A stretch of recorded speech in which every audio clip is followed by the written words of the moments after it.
Hello guys, welcome back to the channel and thanks for your awesome support on my last video. Today's devlog to-do list is as follows.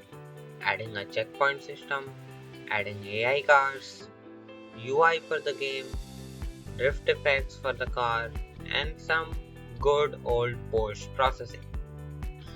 So, in the last devlog, we left after adding some cool sound effects, and if you haven't watched the previous devlog, I would suggest you watch that before this one. Also, I want you guys to follow me on Twitter if you haven't already, because I usually post sneak peeks over there. So let's get started.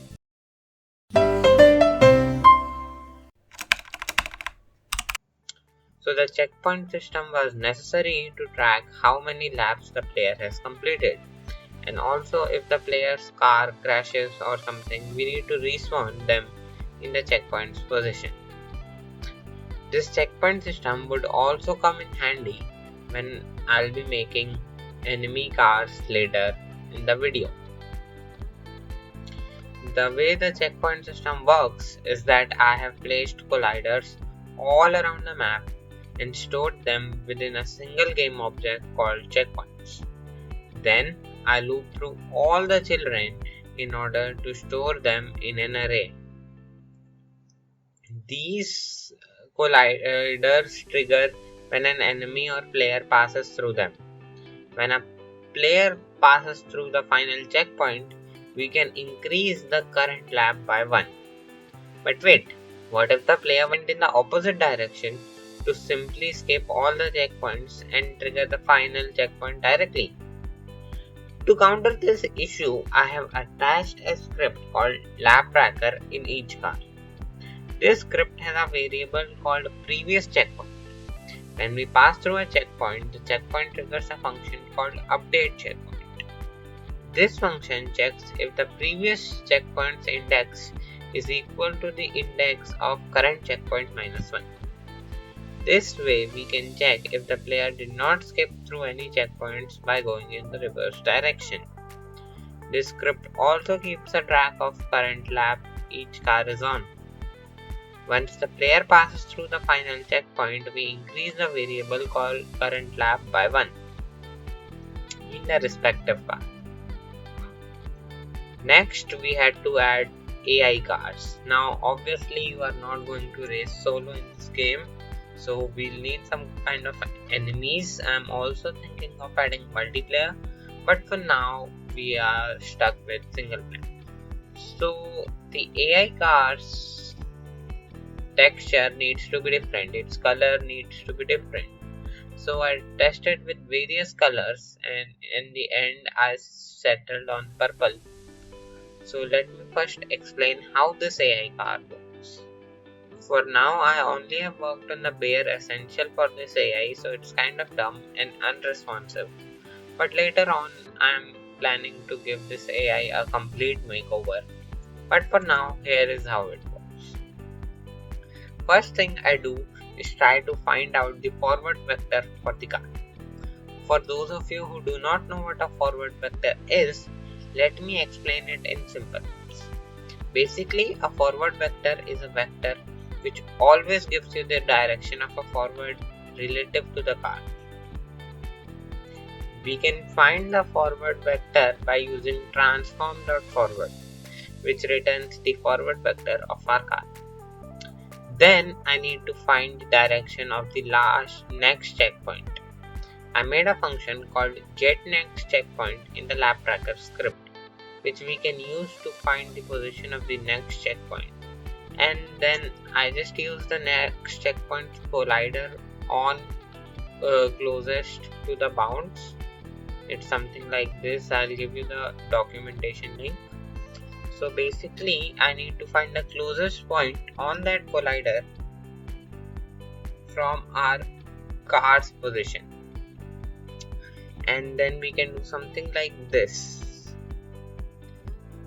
Now we calculate that checkpoint direction, which can be simply done by getting that point on the collider, and then we subtract the transformed position So basically, a vector's direction can be found by subtracting the destination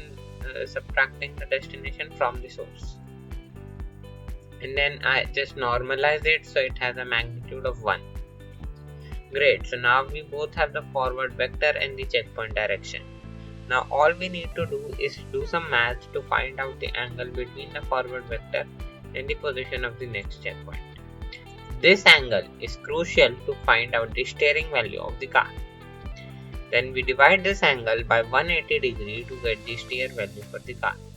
Sounds confusing? Don't worry, let's take an example. Let's say our angle between the forward vector and next checkpoint is 30 degrees. Then we divide 30 degrees by 180, which is around 0.167. So that is the steer value. And then the throttle can be simply found by subtracting 1 minus the steer value for the car. For now, this is how the AI cars work, and later on I'll improve this whole system. But yeah, for now this much should be enough. Next thing I wanted to add was a speedometer and a timer to track how long did we take to finish a lap. So it was time to add some UI to the game. Now I'm not a great UI designer, so I'll just be making some basic stuff here. And in the end I came up with this design. On top you can see the laps and timer you took to finish the race, and on bottom you can see your usual speedometer. Now the velocity of my car at max goes to about 40, but since normally in racing games cars usually have a top speed of around 200 to 300 km per hour, so I just multiply that value by 6 to display the converted value.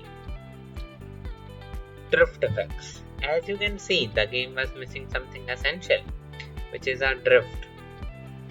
A racing game is incomplete if you cannot drift in it. So I did some research on how to drift a car and found out that it can easily be done by messing with some values in the wheel collider. So the drift feels a little sour, and I felt like I needed to add some juice to the drift.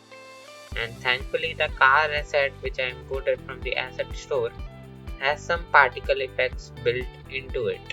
So I can simply reference them in the code and enable them when we drift our car, and disable them again when we stop drifting.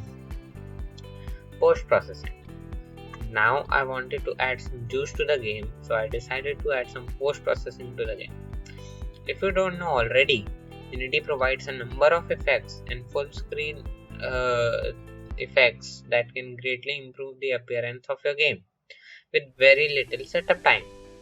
So after adding some vignette and motion blur, the game looks something like this.